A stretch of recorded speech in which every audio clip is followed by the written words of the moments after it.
A bottle of warm sake, please. This is a tasty burger. Yeah, give me the bear claw. I'll have a beer. Wunderbar.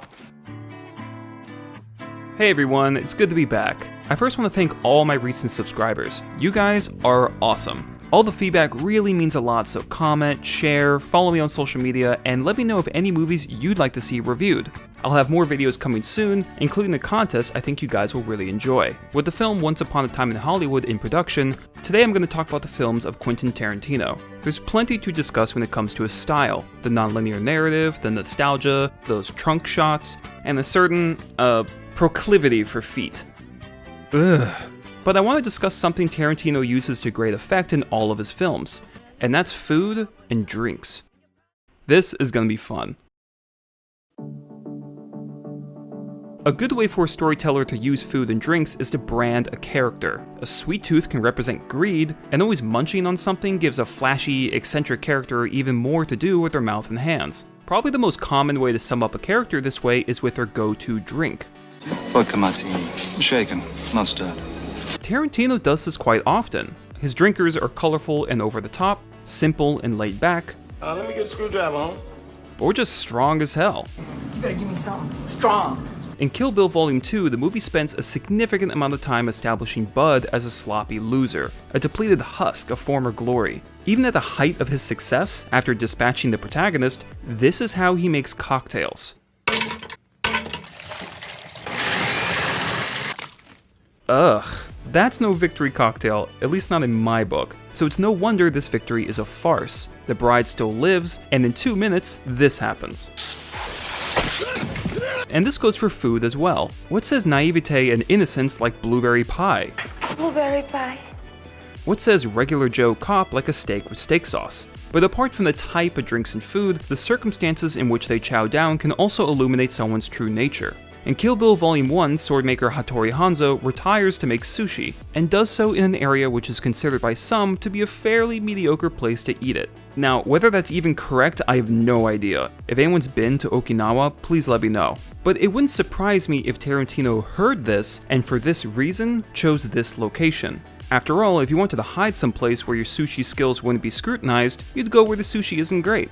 Has his sushi gotten any better? Reservoir Dogs is particularly good with this circumstantial use of food and drinks. The entire coffee scene is not just an opportunity for Quentin to drop fan theories about Madonna's music, it foreshadows character traits that will collide later in the film. The whole tipping and coffee argument portrays Mr. Pink's pragmatism, So it's working at McDonald's, but you don't feel the need to tip them, do you?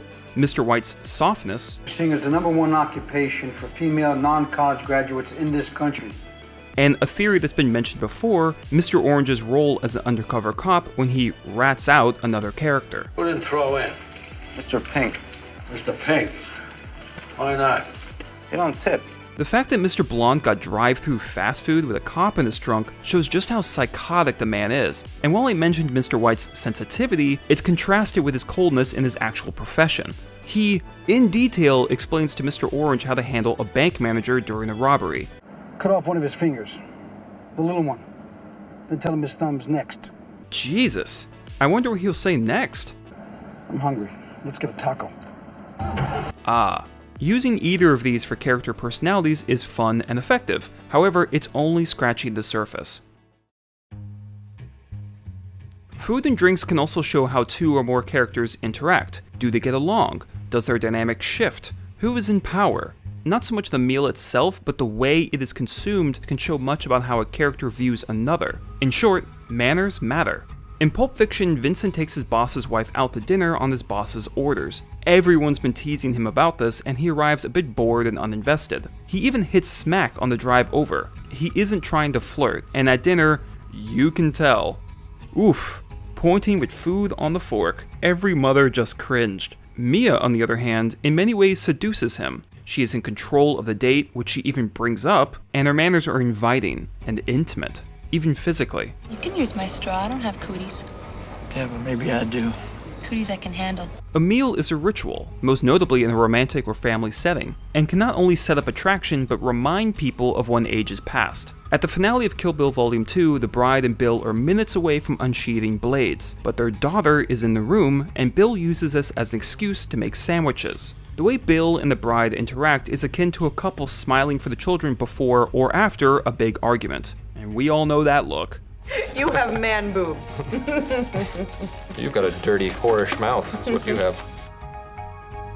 If you removed the food from the scene, the kid would probably be in bed, the family dynamic would not have been reinvigorated, the couple would have forgotten they were once a couple, and the fight would have already commenced. Because of a meal, the violence is delayed, and we learn a great deal about these characters, their relationship, and get a wonderful lecture on Superman. Clark Kent is Superman's critique on the whole human race. So that's a bonus. It isn't always romantic in nature. In Inglourious Basterds, the entire strudel scene is designed to showcase Hans Landa's absolute power over Shoshana. It's the most dismissive I've ever seen someone eat. Both his atrocious manners and the way he dictates when and what she eats further push how above her he sees himself. Pas être important. And if you want a character to be even more intimidating, have them eat the other person's food in front of them. And don't forget eye contact. And lastly, other than romance and dominance, food and drinks can mean friendship. In Django Unchained, once the titular Django is freed from slavery, his liberator, Dr. Schultz, literally gives him a taste of freedom.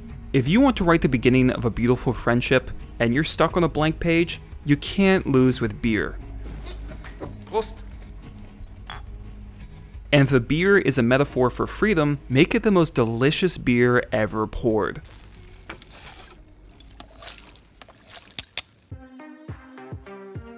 Finally, the most dynamic thing about food and drinks in Tarantino films isn't the characters or the relationships or even the environment, it's how they can be used to move the plot forward. Very funny, bitch. Very funny.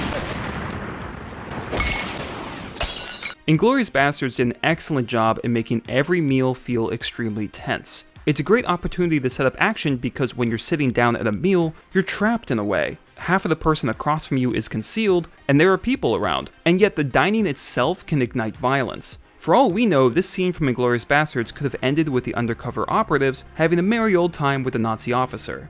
But a British operative orders another round of whiskey. Drei Gläser.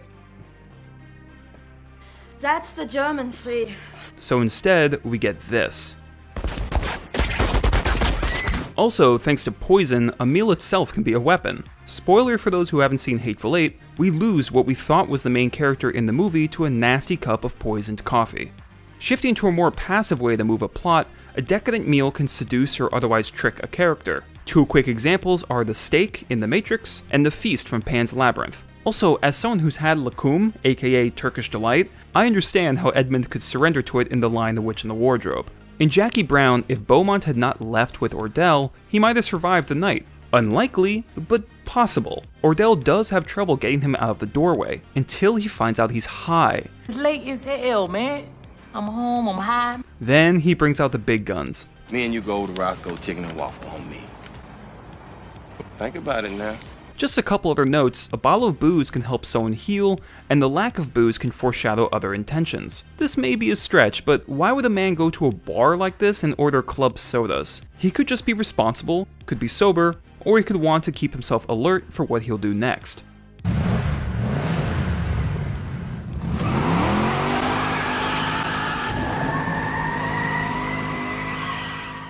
I could talk about this for hours, and the simple fact is that sometimes there isn't a deep reason. Sometimes it's just a cool drink, or a food appropriate for the location.